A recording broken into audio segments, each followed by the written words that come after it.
রংপুরের একটা গ্রামে দাঁড়িয়ে আপনার যদি মনে হয় আপনি কোনো মুঘল স্থাপত্য বা তাজমহলের সামনে চলে এসেছেন, তাহলে কেমন হবে? চলুন আজকে আপনাদেরকে নিয়ে যাই পীরগঞ্জের এক অসাধারণ নান্দনিক জায়গায়।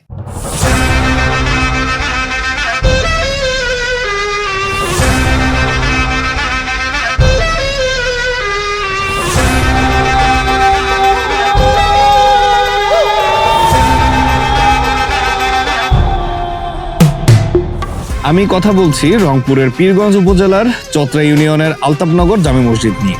প্রায় 12 থেকে 16 কোটি টাকা ব্যয়ে দুবাই প্রবাসী আলতাফ হোসেন নিজ উদ্যোগে এই মসজিদটি নির্মাণ করেছেন।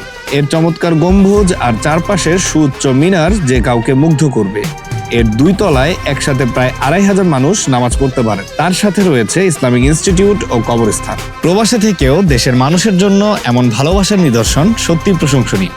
শুধু স্থানীয়রা নন, আশেপাশের বিভিন্ন জেলা থেকেও প্রতিদিন মানুষ আসেন এই সুন্দর মসজিদটি দেখতে। সুযোগ পেলে আপনিও ঘুরে যেতে পারেন এই আলতাফনগর জামে মসজিদ থেকে।